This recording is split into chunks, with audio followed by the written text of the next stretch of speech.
Hey, it's Denise.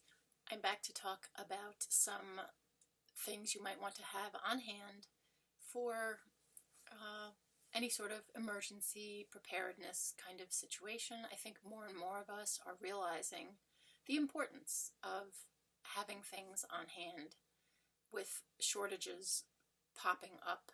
Um, as we all know, the great toilet paper shortage, then, you know, at least still by me, you can't find a can of Lysol pretty much anywhere, or any kind of spray disinfectant that kills any wide spectrum sort of anything that says that 99.9% viruses and bacteria. Like, good luck finding that. I think you just have to be at the store when they're putting it on the shelf. That is the only thing I can think of, because I can't even remember the last time I was able to get a can of that kind of spray. And the wipes are pretty much as hard. So we all know that these things, like, sometimes by the time you realize you're not going to be able to get them, they're already gone. So today, I wasn't planning on going to the store at all, actually. This whole long weekend, there are advisories. The CDC, Dr. Fauci have reminded people that the last couple holiday weekends this summer were then followed by spikes of cases of COVID. So they are asking us all to be extra careful. Now, those spikes are basically attributed to gatherings where people were not practicing social distancing, not wearing masks. Just going to go out on a limb here and guess probably some alcohol consumption or maybe other intoxicants involved, where maybe people weren't using their best judgment also. So you just took all the ingredients that the virus likes and needs to spread, and you put them all together, and yes, you're going to come with a higher infection rate. So, I mean, you don't have to be a rocket scientist to figure that one out. So, yeah, I wasn't planning on going, leaving the house at all for this long weekend. But I am a mom first. So when my darling said that we needed sour cream because he could not enjoy his burritos without sour cream, we made a quick run into our local grocery store, which for us is a Tops grocery store. I live in the northeast of the United States, New York State, specifically the northern part of, not down near New York City, but up north of Albany, sort of thinking like if you were heading towards, Canada. Like, I'm closer to Montreal than I am to Manhattan, to give some perspective of where I am in New York State. Anyway, in the lovely but cold Adirondack Mountains, in the summer, it's gorgeous. I mean, it's gorgeous here anyway. It's really, as far as natural beauty, it is a beautiful place to live. But economically, it's very dependent on the tourist industry, which this year obviously has been hit very hard. But there are also a lot of people who have seasonal homes up here. So right now we're at like 2 to 3 times our regular population, because folks are still here for the summer. And with school openings being delayed or being done online, I think a lot of people who have the option to stay might be staying and having their kids doing remote learning. If that's what their school back home elsewhere in the state is doing, they're probably figuring, I can do it just as easily from here and not be in the crowded situation of, if, say, they live in New York City or the suburbs immediately around New York City, which are much more crowded than up here. Having said that, it is still like touristy crowded up here, so I wasn't going to leave the house at all. So we were just going to run into the store and grab some sour cream and get out. You know how that goes when you go into a store for one thing, and you only bring one reusable shopping bag with you. You always end up.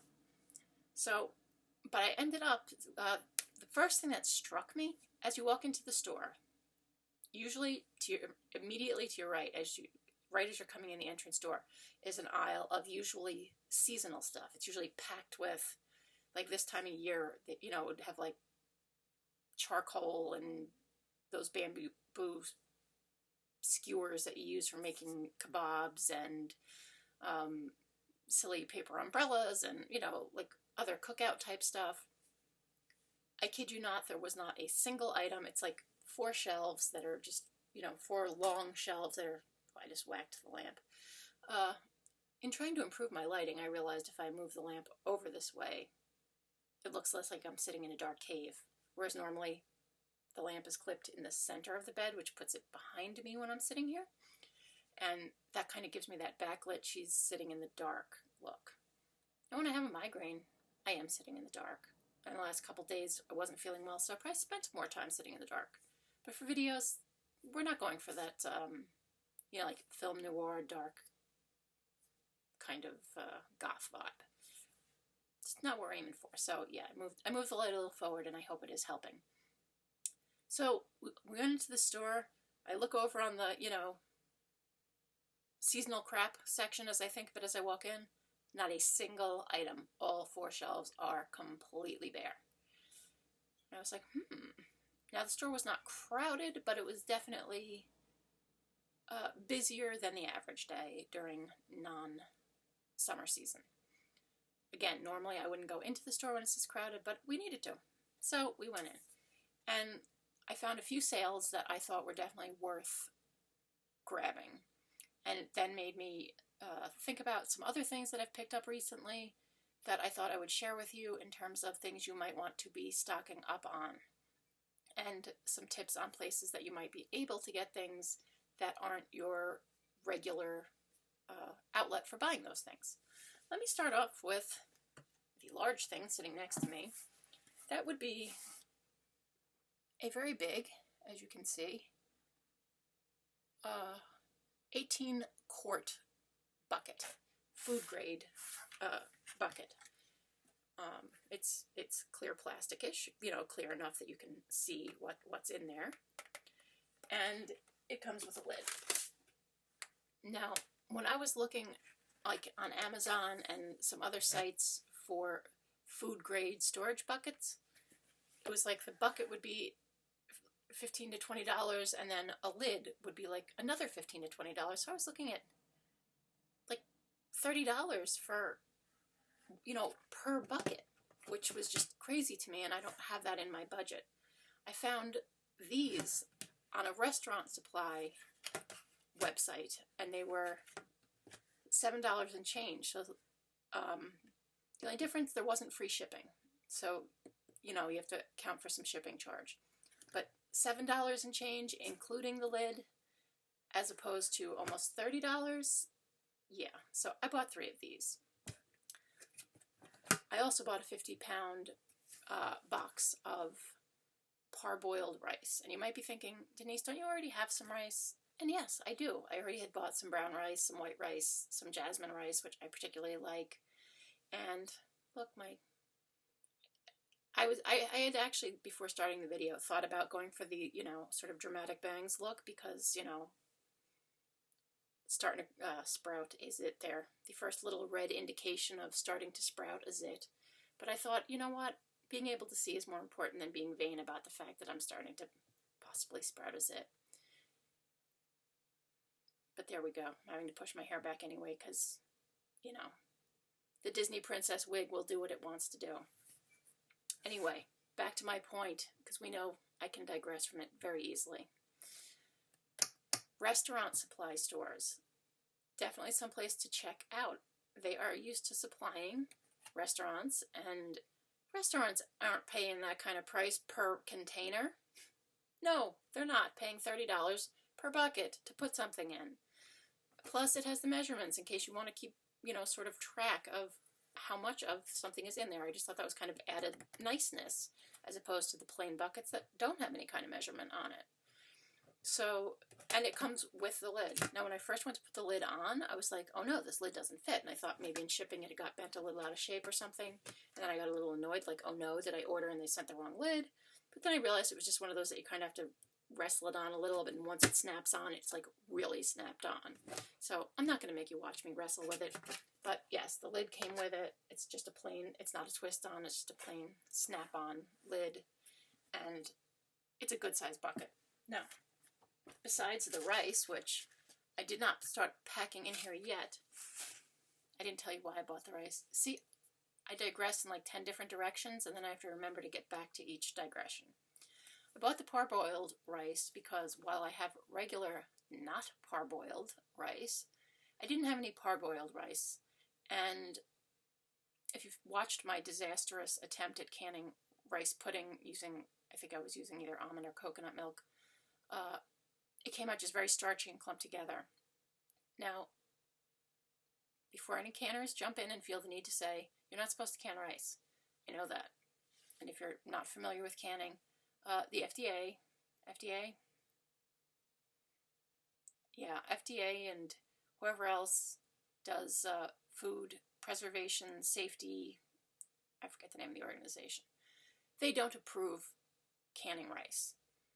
It falls kind of under that category of there's not enough studies done to show that it's safe, which is different than saying there were studies done to show that it's not safe. It would be considered what people call rebel canning, which means there are not official guidelines saying that it is safe to do. You can find plenty of videos of people doing it. I don't feel the need to make a video of that. There are plenty. Homestead Heart, actually, her video is the one that pointed out that using parboiled rice is what you want for canning, that it just, you process it much faster and you don't get that mushy clump. So I was like, I have no parboiled rice. And then I found the same restaurant supply place when I Googled rice, parboiled rice bulk, and it came up with a restaurant supply site. And so I got the box of rice, and I got 3 of these containers, definitely, probably at least one of which I'll use for rice. I didn't put it in there yet because I'm going to put some bay leaves in with it. Bay leaves just sort of are a natural deterrent to the insects that like to ruin your stored grains, cereals, rice type products. So putting a couple just whole bay leaves in there will help decrease any likelihood that you would have insect activity in your rice. And I ordered some bay leaves from Thrive Market, and I'm waiting for them to arrive. So when I get them, I'll be putting my rice into one of these big buckets. The other thing that these are good for is for things that come in packaging that is not in and of itself the most secure. So you might want to put a few, this is TVP. I've mentioned it, but I don't think I had a bag of it to show you when I mentioned it. It is something that I definitely am stocking up on. This is a 5-pound bag I've ordered from Hoosier Hill Farm. This is, I think, at least the 3rd or 4th time I've gotten a 5-pound bag of it from them over the last probably 2 years or so. And if you don't know what TVP is, it's texturized vegetable protein. It is a soy-based protein. And you can kind of think of it as like vegetarian ground beef. If you look at it, it's like a fine crumbly texture. It does swell up when you rehydrate it, like when you add it into a soup or a stew or a casserole or tomato sauce or whatever you're going to add it to. It doesn't really have, this is unflavored. You can add it to anything and it will add like the texture of ground meat, and it will add protein. And it is shelf stable. It's just in a regular plastic bag, so if you're somewhere where rodents are a concern, you would definitely want to store it in something else, like, say, this or some other type of container that would give it more protection. So TVP is definitely one of those things. I just got this, it came in the mail yesterday. Like I said, I ordered an additional 5-pound bag. I have one that's open, and I have one other, but I realized, you know what, this is a good protein source with long shelf life. I'm going to get some of this. So, things that come in that type of package, you would want to store. It's another good reason to get some of these type of containers. And like I said, I went through a restaurant supply, and that turned out to be much cheaper. Something like this. Polenta, which is, as you can see, corn grits. It is like a, I don't want to, it's a type of cornmeal. You can see the actual stuff there. Like, here's yellow packaging, here's yellow packaging, but that's the actual cornmeal right there. And it is for, people use it for enchiladas, polenta, grits, depending on what part of the country or part of the world you're from, you use it in different recipes. But again, it just comes in this little, plastic bag. So to protect it, you would probably want to put it in some other kind of container. Same thing with your, now this is a regular, not parboiled. I just wanted to show you like that yes, I do have some regular rice and brown rice.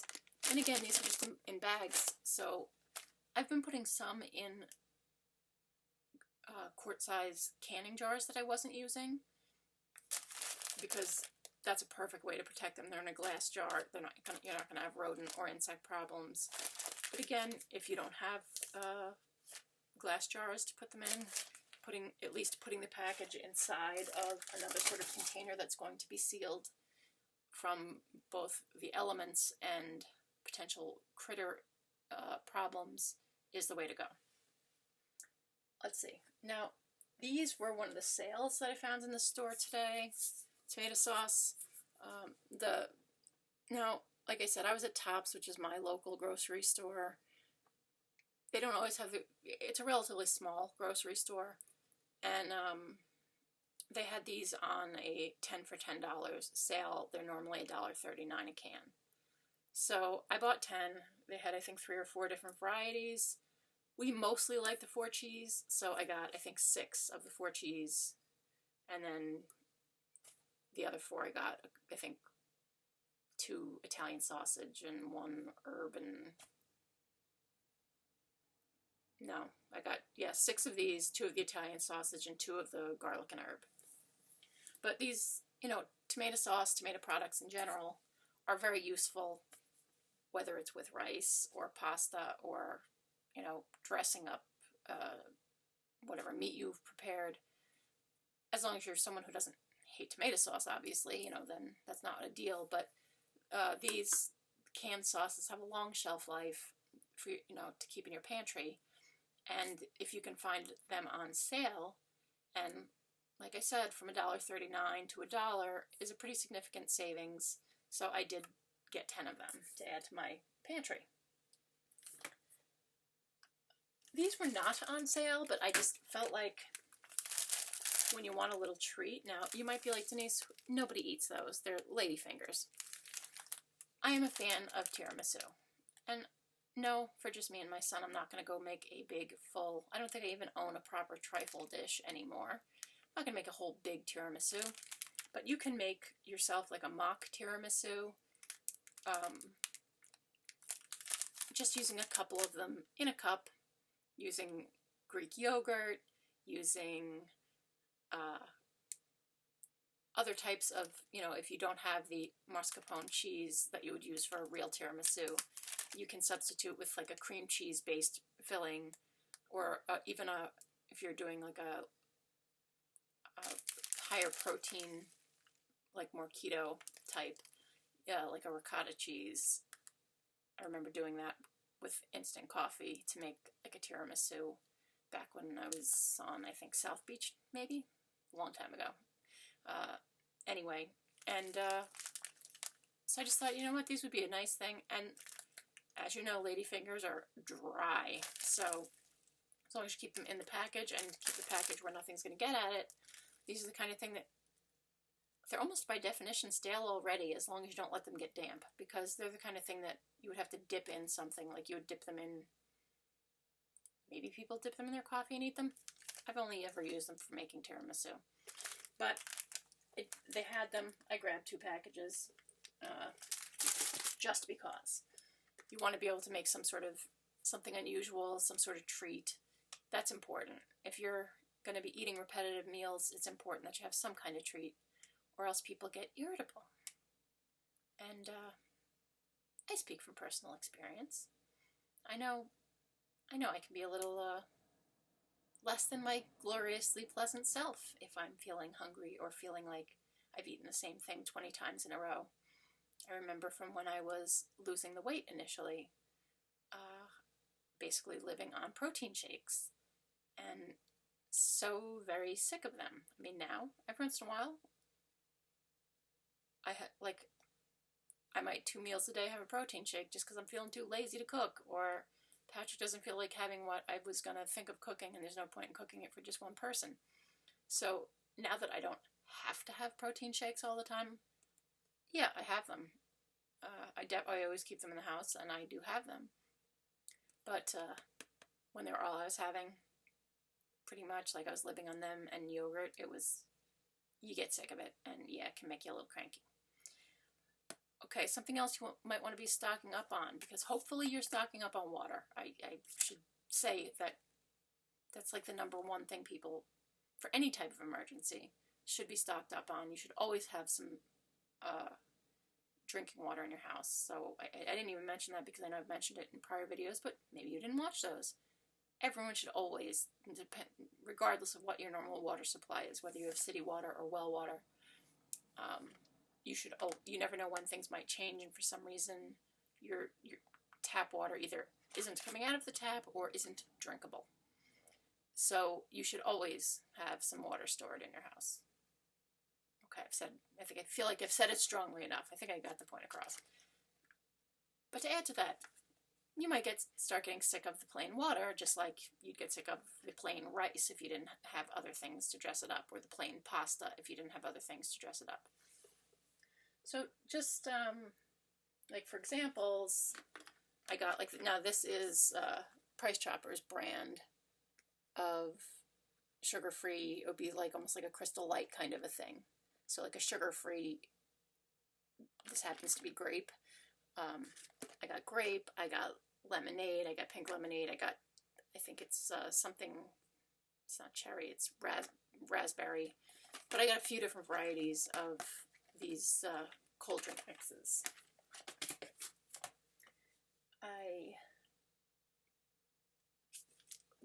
These were on sale. I got 2 of these. Buying the bulk hot chocolate mix is considerably cheaper, like buying it in the can like this instead of buying it in individual envelopes. It's significantly cheaper per serving.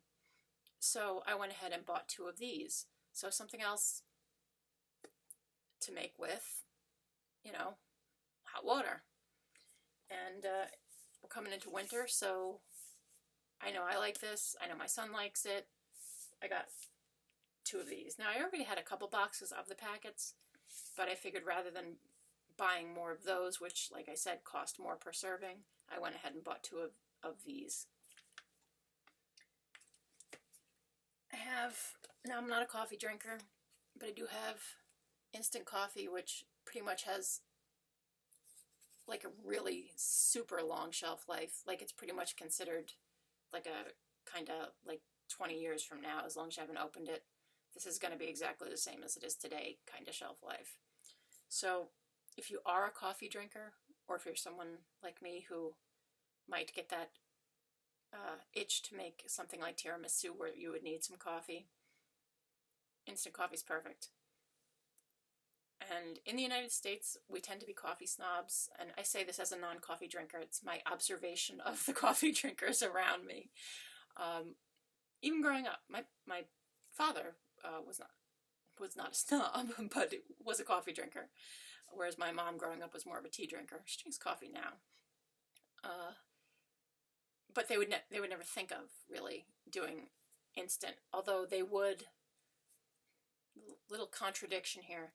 They would do Sanka, which was, I don't even know if it still exists, it was a brand of instant decaf. Probably dating myself here. Yes, I was born in 1968, so my childhood, like that I would start remembering, we would be talking the 1970s. So yeah, when they didn't want the caffeine, I know my dad would drink Sanka. But as far as brewing a pot of coffee, they would never do instant coffee. And now in the 1990s, on the 2 occasions when I went to England, I found that they did not seem to have that hang up about, like how in my house, you would never offer a guest instant coffee. In England, they didn't feel that way. It was like, if they said, oh, do you want tea or coffee after dinner? And you said coffee, there was just as good a chance, if you were the only one who wanted coffee, that you were getting instant coffee. And now I cannot speak to how fabulous it is or isn't, because like I said, I'm really not a coffee drinker. I'm certainly no coffee connoisseur. But I would think if you are a coffee drinker, that instant coffee is probably better than no coffee. And from what I could tell, there's not that big a difference. I'm probably going to get all kinds of hell from the diehard coffee lovers. But in a pinch, this is better than having none, is how I would look at it. So you might want to get a couple jars if coffee is something that's important to you. So if the power's out and you don't have your coffee pot, you can heat up a kettle of coffee over a small camp stove or a portable, heating element of whatever type you might have. But, doing the whole brewing a pot of coffee and then having to clean stuff is harder. Let's face it. Having instant, not a bad idea. Something else, longer shelf life because it is, most of the fat has been removed. I like PB Fit. It's similar to PB2 is another brand of basically the same product. I've had them both. I don't even know what the difference is in the taste. I just happen to prefer the taste of the PB Fit over the PB2. Not that I wouldn't eat PB2 if it's what was there. They're not that different. Just, just personal preference, I happen to prefer this one. Gluten-free, non-GMO, and essentially, here come the granny glasses.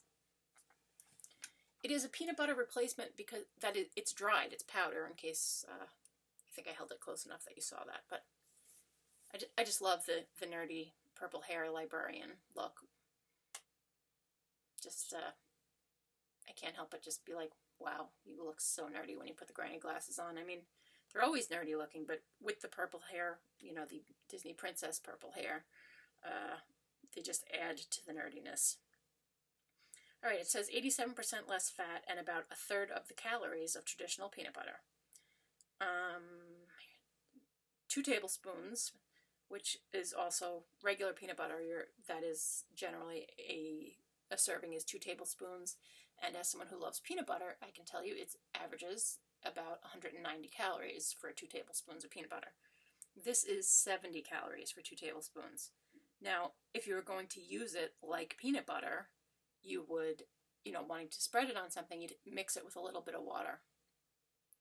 Now, obviously with the fat removed, it is going to not have as creamy a texture as peanut butter.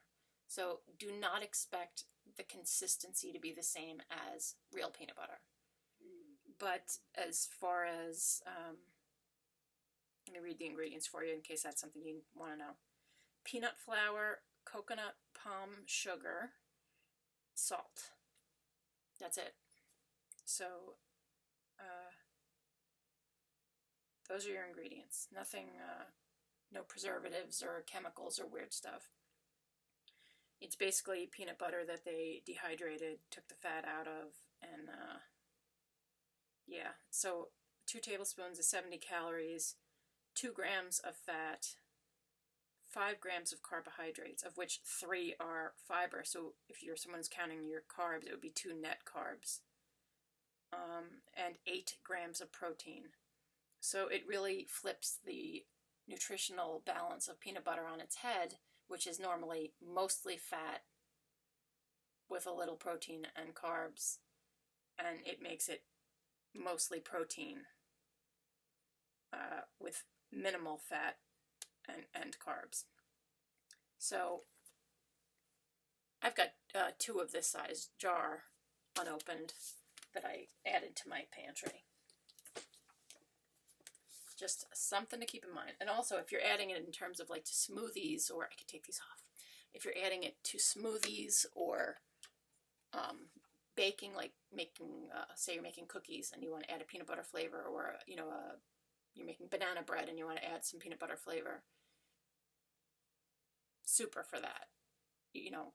Whereas straight up using it as peanut butter, which I have done in the past, when I was counting calories. like I said, the texture is not there, and it's very easy to accidentally make it too watery. I've had it like running off the side of my bread. It's like, what have I done here? So, you have to play with it a little bit to get familiar with it. So for straight up eating it, like on a peanut butter sandwich, it's not going to feel exactly the same. But like I was saying, for smoothies or baking or whatever, awesome to add, and far more nutritious, less fattening, more protein. Good thing to have. Now, the rest of these things are not food items, but they are other items that you might want to make sure you have on hand. I live in an older house, as again I've mentioned if you've seen some of my other videos, and a lot of the outlets, I think pretty much most of the outlets in my house, are still just the old-fashioned two-prong outlets. So these are the adapters, basically. A grounding adapter is what they're officially called, that let you take a three-prong plug and plug it into a two-prong old-fashioned outlet. These are lifesavers when you need to plug in something like, say, your generator, and, things that need to plug into it. So I got a couple extra little 2-packs of these just to be sure, because sometimes I find myself like, I know there's one that I have on my air conditioner, because it's a 3-prong plug and has to go into a 2-prong outlet. And then I have to borrow it off that to use it with something else. And I was like, no. Pick up a couple extra of these. They're good to have in the house. And if one breaks, you want to have a replacement. So if you are in a house where you would need such a thing, you might want to get them. Things for your pets. Not only their food, which hopefully you're getting extra pet food to keep in, but like this, Advantix being something that's, you put once a month to keep the fleas and ticks off. Or any medication that your dog takes, cat, whatever other pet you have, make sure you have that. Anything they need, that if suddenly you go into the store and they don't have it on the shelves, you want to have a couple months worth if you can. Candles. These are just the cheapy taper candle in a jar. You can get them at like dollar stores. So, you can get these for $1. And these will burn for a few days straight. Now, back in the day, like say up to 10 years ago, they were a little wider in diameter and they would burn for almost a week. Now, the same height, they've definitely made the diameter of the jar, of the glass jar smaller, I guess, to keep it at the price point that we're used to paying for them. So they would burn for, I would say, between 3 and 4 days if you let it burn straight. I don't know why you would probably need to do that. Probably only need them at night, in which case it would last a lot longer if you're just using it for the few hours that you were up while it was dark and you needed candlelight. So I would definitely stock up on candles. And they're not something you have to worry about putting away pest-wise. Now, batteries. Let's talk batteries for a moment. Not a very exciting subject, I realize, but a very important subject. The good, the bad, and the ugly with batteries. Now, you might be looking at these and thinking, wow, neither of those are like the regular brand name ones that you would normally buy. So say you walk in and they don't have the regular brand name ones that you usually buy. These were super cheapies that I got at Harbor Freight. Now, I'm going to go here and tell you, I generally love Harbor Freight. The batteries were really the only kind of disappointing item I've ever gotten from them. Now, on the one hand, the fact that you got 24 AAA batteries for $2, that's an amazing price. These batteries don't last very long at all. I was using the AA equivalent, same brand, they have different grades of batteries. These were the cheapest ones, and they were having a sale, and that's why they were $2 for the 24-pack. But I found that in my keyboard and my mouse, they don't last very long at all. The regular I have wig hair tickling my face and I can't think. And once I can't think, I can't talk. The regular name brand batteries that you would normally buy would usually last at least a month in my keyboard, maybe 2 months, and those were lasting maybe a week. So yes, you get what you pay for. Is it better than having no batteries? Yes. But after I realized that they kind of sucked, the next thing I moved to was I went over and on Amazon I got a bunch of rechargeable batteries. Now these are just, you can see on them, it says Amazon Basics. I think you can see it. It says Amazon Basics. These are AA's. I got a few packs of AA's, a few packs of AAA's, and then I got a charger that, now I already had a small charger that you just plug right into your wall outlet that holds 2 batteries. But I realized if I was going to have a bunch of rechargeable batteries, and they don't last as long as, like I was saying, the regular, better known brand name batteries that you usually buy. The rechargeables I find do not last as long as those, but they're rechargeable. So I bought a charger that does like 12 batteries at a time. And that way you can just take out the ones that are saying, like, when your computer tells you that your keyboard batteries are getting low, you can just change them out, put your low ones in the charger, take out 2 that are fully charged. And so as long as the electricity is on, I'm just going with using rechargeable batteries currently. So if there is no power, obviously the disposable ones are what I would have to use, although most of the things I use batteries in wouldn't be working if the power is out.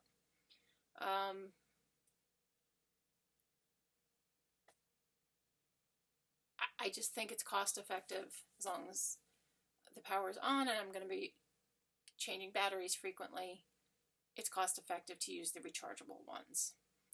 So I hope you find this helpful. I hope you are, think about looking at places like restaurant supply stores, dollar stores, to find your items that you want, and think about, making changes like to a rechargeable battery setup if it's getting difficult. And at one point they did say, now this was a while back, they said that batteries or something were going to become hard to get.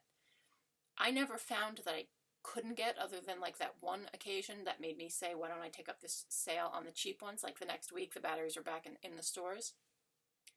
But I think we've all learned that sometimes we don't get a warning, and it's just like today I showed up and the entire seasonal section was empty. You may not get a warning before suddenly you can't find the item. So I hope this gave you an idea of some items that you might want to make sure you have in the house, both food and non-food items, and of course also, like I mentioned, the items for your pets, things they would need in addition to, hopefully you've already started stocking up a little extra on their food.